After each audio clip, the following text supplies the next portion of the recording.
So how do you disconnect power from a Model 3? Let's dig into it and find out.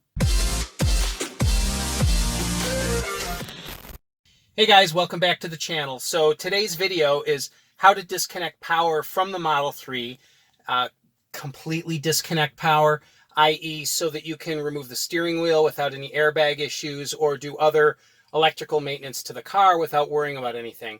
I am not the first YouTuber to do a video on this. There have been plenty of other videos that have been done on this topic, but I've had so many people ask me about it that I thought, you know what? I'm one that takes my car apart. I work on it a lot. I should probably have a video on how to do this. The only tool that's required is a 10mm socket. So that would be this with an extension on it. I use an extension and you'll see why in a minute. So the first thing you do is you open up the frunk and disconnect the 12-volt accessory battery. Then you lift the rear seat to get to the main wire harness. So we'll go ahead and dig in.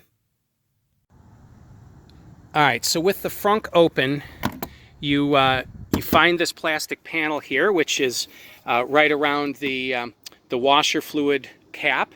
And what you do is you just grab that panel and tug on it and pull it off and set it aside. Now, what you're looking for is this here. That is the terminal on the battery. So it's a 10mm socket. So you loosen that up.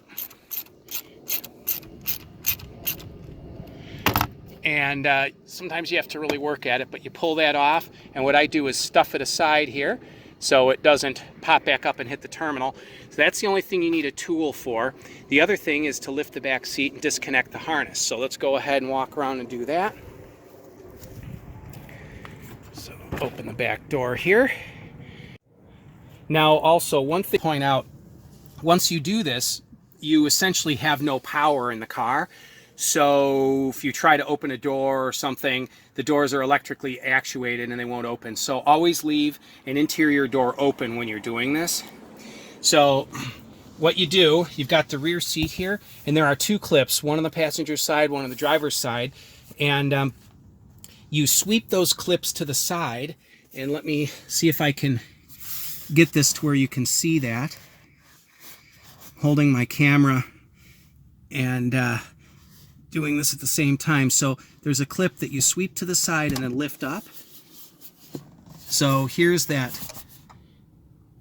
clip, and you would sweep it to the side to disconnect it from this loop. And you do that on both sides. So let me go ahead and do the other one here. Reach down, sweep that over, lift up. Now, once you've gotten both of those clips, you can lift the seat. It's a little awkward here. You can lift the seat up, and there is the passenger side of the seat. So once that's lifted, you remove this foam cover and you access this harness. Now, once you disconnect that, it'll startle you. You're going to hear a loud clunk, and that is the main contactors disconnecting. So listen. If you heard that clunk, that's the main contactors, and then you wiggle and tug, and that connector comes off and set it aside. Now the car is completely dead. And in case you haven't seen under the seat of a Model 3, that's what it looks like. Electronics on top of the battery, and the battery is beneath. Well, that's it. There's really not a lot to it. I think that there's a lot more fear involved in this this particular task than it really is necessary. It's, again, one 10mm Allen wrench to access to remove the one battery terminal, pulling off a plastic cover under the frunk, couple clips under the seat, no tools required there, and that completely disconnects power so you can service the airbag or do any other work in the car without worry. For those that are concerned about removing the screen to install the screen mount, you do not need to go through that process. You can change the screen mount with the car active. It's not a big deal. But if you feel like you want to do it for whatever reason, you can see that it was a very simple process. You know, I really didn't edit out anything other than me fumbling and dropping my phone and that. So it's only a couple minute process. So anyway, thanks for tuning in, guys. I appreciate your patience in dealing with me as I fumble my way through growing this channel. Also, I have a lot, and I mean a lot of content to film. So I've had a few people complain about me uploading too many videos, and I get it. So I'm going to try and space them out a little bit.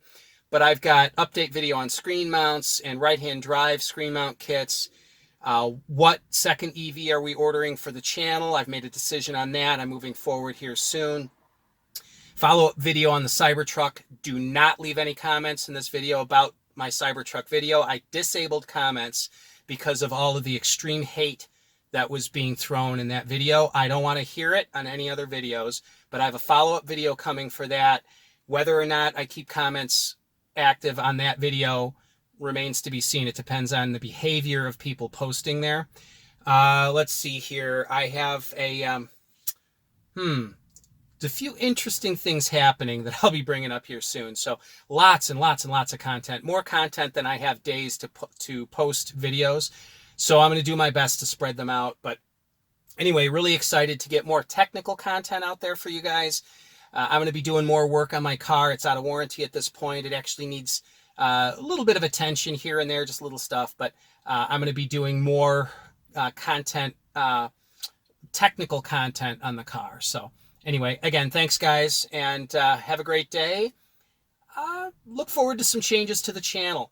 There's going to be, there's a lot coming. Anyway, thanks guys. Have a great day. Bye-bye now.